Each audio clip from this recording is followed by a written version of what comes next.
അങ്ങയുടെ മൊഴിയിൽ നിന്നൊഴുകും തിരുവചനം ഒരു മനമായി കേൾക്കാം, ഒരുമയോടെ പാടാം, അനുഗ്രഹമായി തീർക്കാം ഈ സുദിനം നമ്മിൽ വചനത്തിൻ കൃപയോടെ മുന്നേറിയിടാം. വിശുദ്ധ ലൂക്ക അറിയിച്ച സുവിശേഷം 13-ാം അധ്യായം 18-ാം തിരുവാക്യം. യേശു അരുളി ചെയ്തു, ദൈവരാജ്യം എന്തിനോട് സദൃശമാണ്? എന്തിനോട് ഞാൻ അതിനെ ഉപമിക്കും? കാരുണ്യവാനും സ്നേഹനിധിയുമായി ഞങ്ങളുടെ നല്ല ദൈവമേ, അവിടുത്തെ മക്കളായി ഞങ്ങൾക്ക് മനസ്സിലാകുന്ന രീതിയിൽ അങ്ങ് ദൈവരാജ്യത്തെ സാദൃശ്യപ്പെടുത്തുകയും ഉപമിക്കുകയും ചെയ്തുവല്ലോ. അതുകൊണ്ടാണല്ലോ തിരുവചനത്തിലൂടെ അങ്ങ് ദൈവീക രഹസ്യങ്ങൾ ദൈവമേ അങ്ങയുടെ മക്കളായി ഞങ്ങൾക്ക് മനസ്സിലാകും വിധം അങ്ങ് വെളിപ്പെടുത്തി തന്നത്.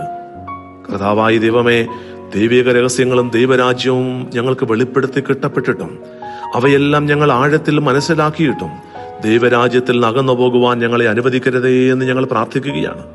ഇന്നേ ദിവസം തിരുസഭയിൽ വിശുദ്ധ ശെമയോന്റെയും യൂദാ തദ്ദേവൂസിന്റെയും തിരുനാൾ ആഘോഷിക്കുമ്പോൾ ഈ വിശുദ്ധ ശ്ലീഹന്മാരെ പോലെ ദൈവിക രഹസ്യങ്ങളും ദൈവരാജ്യവും വെളിപ്പെടുത്തി കിട്ടി അതിൽ ദൈവമേ എത്തിച്ചേരുവാൻ ഞങ്ങളെയും അവരെ പോലെ തന്നെ അങ്ങ് കരം പിടിക്കണമേ എന്നും എടുത്തുയർത്തണമേ എന്നും ഞങ്ങൾ പ്രാർത്ഥിക്കുന്നു.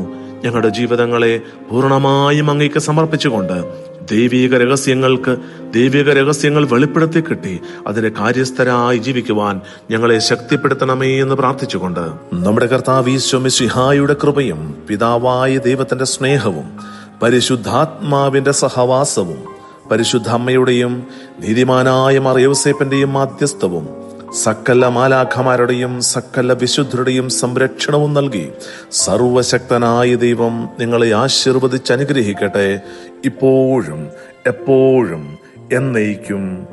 ആമേൻ. വചനത്തിൻ കൃപയോടെ മുന്നേറി